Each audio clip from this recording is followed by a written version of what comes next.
अस्सलाम वालेकुम जी। सब लोग कैसे हैं? ठीक ठाक खैरियत से हैं। आज हम जिस टॉपिक पे बात करने जा रहे हैं वो है मेरे पास थी नल स्पेस। हमने बात की थी 4 सब स्पेसिस के बारे में, तो उसी की एक मेरे पास टाइप है वो है नल स्पेस। इससे पहले वाली वीडियो में मैंने इनका जो एक ब्रीफ इंट्रोडक्शन आपके सामने रखा था कि मेरे पास ये जो नल स्पेस है या कॉलम स्पेस है, रो स्पेस है या लेफ़्ट नल स्पेस है, ये होती क्या है मेरे पास और इसकी मेरे पास क्या क्या एप्लीकेशंस हैं। आज हम नल स्पेसिस से रिलेटेड जो न्यूमेरिकल डाटा है उसको हम किस तरह से सॉल्व करते हैं, आज हम वो बात करेंगे। ठीक है, चलें आज अब हम लेक्चर करते हैं start. Today our topic is null space. Today our topic is null space.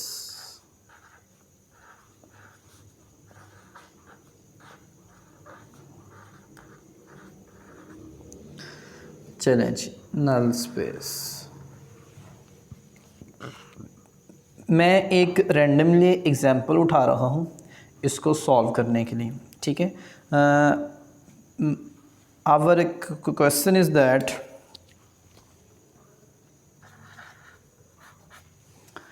determine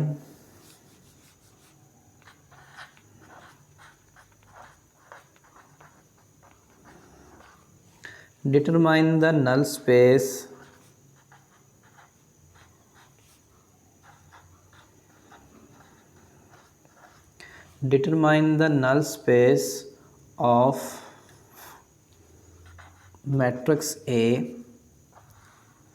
such that 3 4 5 5 3 4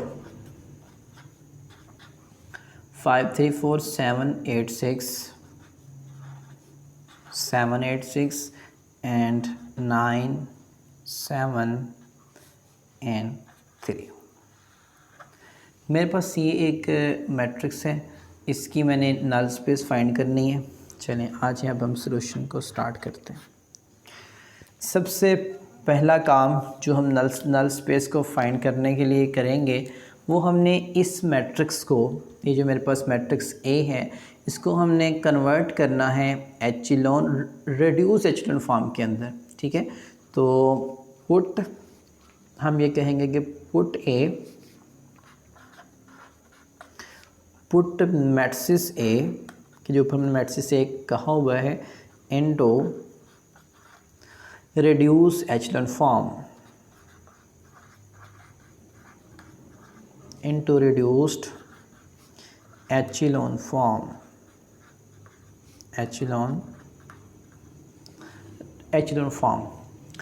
चलें अब हम इसको ज़रा कन्वर्ट करते हैं रिड्यूस एचेलॉन फॉर्म के अंदर। तो फर्स्ट ऑफ ऑल हम अपना जो ओरिजिनल मैट्रिक्स है वो लिखते हैं। That one is 3 4 5 5 3 4 7 8 6 9 7 and 3। ठीक है जी, इस पे अब हम फर्दर ऑपरेशन अप्लाई करेंगे तो वहाँ से मेरे पास इसका आंसर आएगा। अगर मैं इसके ऊपर कुछ इस तरह के ऑपरेशन अप्लाई करूँ, अगर मैं इसको कन्वर्ट करूँ इस फॉर्म के अंदर 3 1 1 5 -2 1 7 1 -2 9 -2 एंड -4। ये जो आंसर है मेरे पास, इसको इसमें शिफ्ट करने के लिए मैंने जो ऑपरेशन लगाए हैं ज़रा वो देख लीजिए। मैंने लगाया है first operation R2 minus R1, मैंने सेकंड ऑपरेशन लगाया है R3 माइनस R2। ठीक है, जिससे मेरे पास ये मैट्रिक्स इसके अंदर कन्वर्ट हो गया। अब नेक्स्ट इस मैट्रिक्स को हमने आगे मज़ीद कन्वर्ट करना है, तो उसके लिए मैं यहाँ पहले ऑपरेशन डिफ़ाइन कर रहा हूँ। अगर मैं इस मैट्रिक्स के ऊपर ये वाले ऑपरेशन लगाऊँ तो इसका मेरे पास क्या आंसर पॉसिबल है। अगर तो मैं इसको फ़र्स्ट ऑफ़ ऑल मैं इंटरचेंज करूँ मैंने इंटरचेंज किया, किसको किया, R3 को किसके साथ, R3/R1।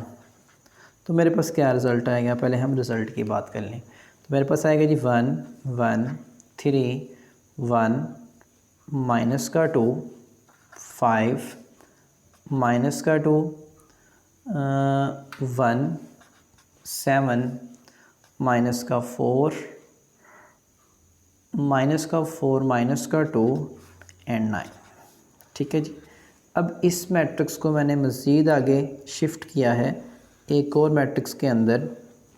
अगर मैं इस मैट्रिक्स के ऊपर नेक्स्ट ऑपरेशन ये लगा दूं कि अगर मैं R2 को माइनस करूं R1 में से, R2 माइनस का R1 एंड R3 मैं माइनस करूं 3R1 में से, तो मेरे पास जो मैट्रिक्स जनरेट होगा वो कुछ इस टाइप का होगा 1 0 0 1 -3 2 माइनस का 2 3 1 माइनस का 4 2 एंड 21।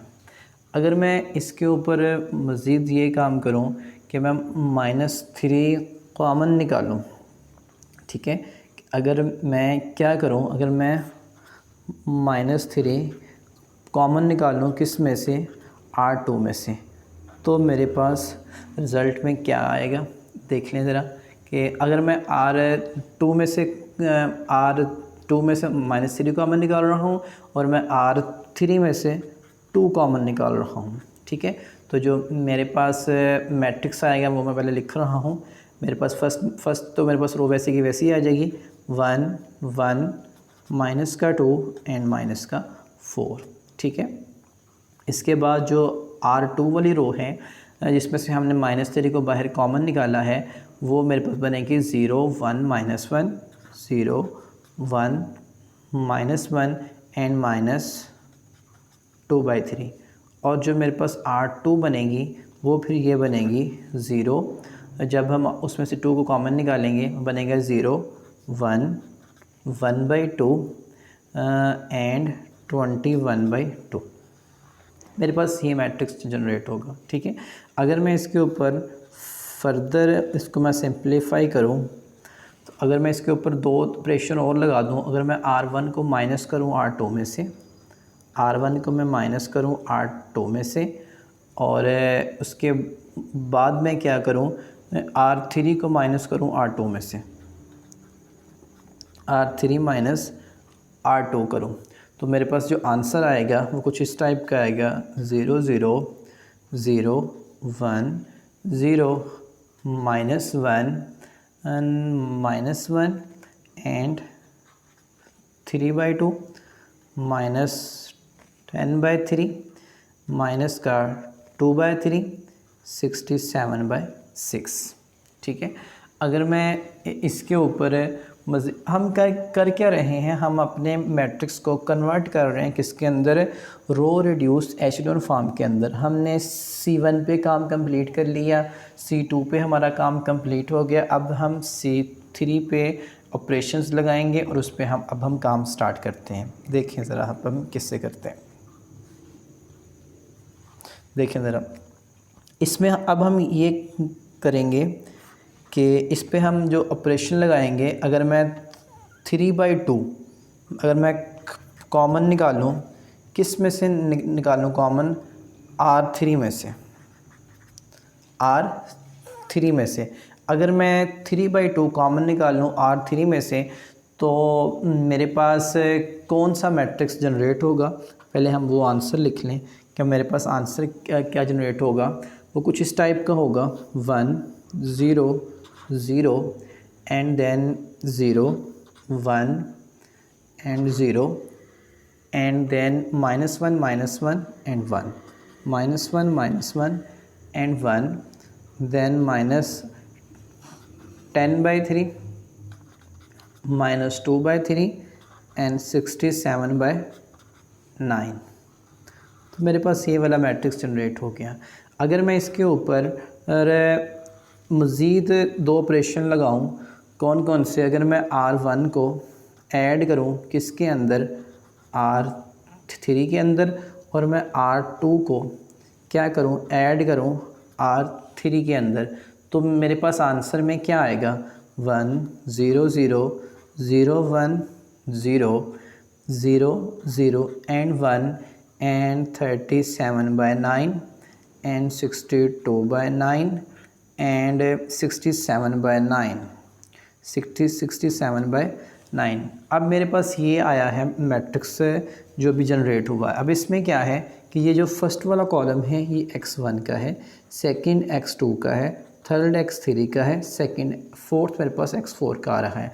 अगर हम ज़रा फोकस करें तो जो हमने अभी काम किया है ये है मेरे पास एक सिस्टम ऑफ होमोजीनियस के लिए हमने काम किया है। तो होमोजीनियस मेरे पास इक्वल टू होता है 0 के। वहाँ से जब भी हमने अपनी नल स्पेस फाइंड करनी होती है तो हम क्या क्या करते हैं, हम उसी में से x1 x2 x3 x4 के आंसर्स निकालते हैं, और जो अगर तो वो आंसर उसको स्पैन कर रहा हो तो वो क्या होती है, उसकी नल स्पेस होती है। ठीक है, आ जाइए अब हम इस पे काम मज़ीद स्टार्ट करते हैं। ठीक है, अभी तक हमारे पास जो रिज़ल्टेंट मैट्रिक्स आया है वो पहले मैं लिख रहा हूँ। मेरे पास रिज़ल्टेंट मैट्रिक्स आया है 1 0 0 0 1 0 0 1 0 and 0 0 1 and then 37/9 62/9 and then 67/9। ये है मेरे पास से मैट्रिक्स, ठीक है, जो हमने अभी जनरेट किया है। ठीक हो गया। उसके बाद हम क्या बात करेंगे, मेरे पास ये मैट्रिक्स आ गया है ना, हमने एक्चुअली में करना क्या, हमने एक्चुअली में नल स्पेस को फाइंड करना है। यही हम काम चाह रहे हैं ना कि हमने नल स्पेस को करना है फाइंड। मेरे पास नल स्पेस है क्या, null space of A, null space of A मेरे पास किसके इक्वल है, मेरे पास सोल्यूशन सेट, किसका सोल्यूशन सेट है, of solution set of A X is equal to 0। ये क्या है, मेरे पास homogeneous system of a linear equation है कि जो मेरे पास homogeneous system of linear equation का सॉल्यूशन सेट आएगा वही क्या है, मेरे पास इसकी नल स्पेस होगी। ठीक है, तो अब हमारे पास जो ऊपर से मैट्रिक्स बना है यहाँ से हम उसकी इक्वेशंस निकालते हैं। याद रहे अगर ये मेरे पास मैट्रिक्स ए है तो ये इसके साथ में क्या है, मेरे पास x1 x2 x3 x4 आ रहा है, वो किसके इक्वल आ रहा है, मेरे पास इक्वल आ रहा है 0 के। अगर मैं आपको सिंपल इज़ दैट में बता दूँ कि मैंने क्या किया है कि ए एक्स इज़ इक्वल टू 0, मैं इसमें वैल्यू से रिप्लेस करने जा रहा हूँ। मेरे पास ए क्या है 1 0 0 0 1 0 एंड 0 0 1। मेरे पास आ रहा है 37/9 62/9 एंड 67/9। मेरे पास एक्स मैट्रिक्स क्या आ रहा है, x1 x2 x3। ठीक है, अगर मैं सिंपल की बात करूँ और यहाँ पे क्या है 0 0 एंड 0, लेकिन इन केस ऑफ होमोजीनियस हमने इस तरह से मैट्रिक्स जनरेट नहीं करना। हमने क्या काम करना है, ये ज़रा बात आपने देखनी है। मेरे पास जो मैट्रिक्स ए बन गया है 1 0 0 0 1 0 0 0 एंड 1 37/9 62/9 67/9, ये मैट्रिक्स आ गए। इसमें से ये जो फर्स्ट वाली है ना मेरे पास एक कॉलम, ये कॉलम आपने रखना है x1 का, उसके बाद जो कॉलम है सेकंड वाला x2 का, ये x3 का एंड ये वाला x4 का, और इसको आपने अज्यूम करना है किसके इक्वल, आपने इसको अज्यूम करना है 0 0 एंड 0 के इक्वल। ठीक है, तो आज ये आए अब हमें यहाँ से x1 x2 x3 की इक्वेशंस निकालते हैं। ये रो अगर हम फर्स्ट रो की बात करें तो उसमें कौन सी एंट्री आ रही है, x1 की आ रही है एंड x4 की आ रही है। तो लिहाजा मेरे पास जो यहाँ से इसका आंसर आएगा वो मेरे पास आंसर क्या आएगा, आंसर आएगा जी x1 plus 37/9 x4 is equal to 0। ठीक है, तो यहाँ से अगर हम x1 का आंसर निकालें तो वो क्या आएगा -37/9 x4। ठीक है जी, ये अभी तक हमने फर्स्ट आंसर निकाल लिया, किससे, फर्स्ट वाली रो से निकाला। अब हम चलते हैं सेकंड के ऊपर।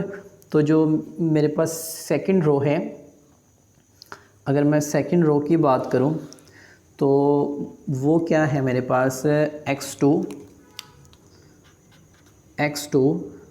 प्लस 62/9 x की 4 इज़ इक्वल टू 0। यहाँ से हम x2 निकाल सकते हैं इजीली। वो क्या आएगा माइनस 62/9 2/9 x की 4। यहाँ से हमने x के 2 की वैल्यूज़ को निकाल लिया। अब हम चलते हैं जी नेक्स्ट वाले के ऊपर। तो वो क्या है मेरे पास x की 3 आ रहा है इसके अंदर, x की 3 प्लस 67/9 x की 4 इज़ इक्वल टू 0।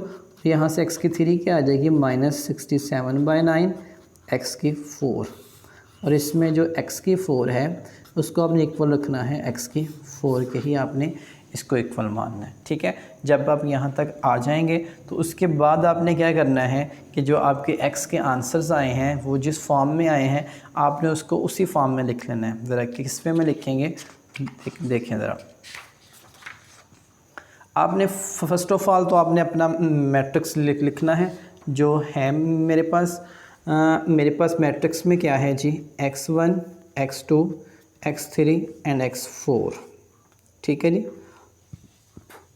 अब इसमें हम ये क्या करेंगे कि मेरे पास जो x1 का आंसर आया हम वो पुट करेंगे। हमने अभी x1 का आंसर निकाला था माइनस 37/9 x की 4। ठीक है, इसके बाद हमने x की 2 का आंसर निकाला था माइनस 62/9 x की 4। इसके बाद हमने x की 3 का आंसर निकाला था माइनस 67/9 x की 4। और जो लास्ट वन जो x की 4 था वो तो मेरे पास x की 4 के ही इक्वल आ रहा था। ठीक है, तो अब हम इसको करते हैं मज़ीद सॉल्व। अगर मैं ऐसा करूं कि मैं इसके अंदर से x की 4 को बाहर कॉमन निकालूं, जो कि मैं निकाल सकता हूं, तो मेरे पास रिज़ल्ट में क्या चीज़ आएगी। मेरे पास रिज़ल्ट में ये चीज़ आएगी कि माइनस का 37/9 माइनस का 62/9 माइनस का 67/9 एंड नीचे अगर हम लास्ट की एंट्री बात करें मेरे पास x की 4 आ रही है, वो 1 आ रही है मेरे पास।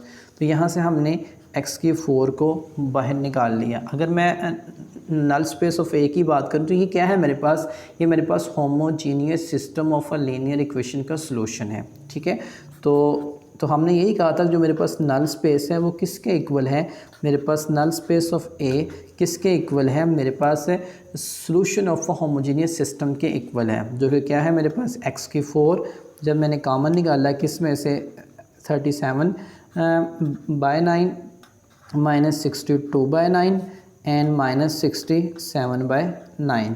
ठीक है, और इसमें जो x की 4 है वो किस में से है, इन रियल में से बिलोंग कर रही है। ये एक्चुअली में क्या है, ये एक्चुअली में स्पैन है।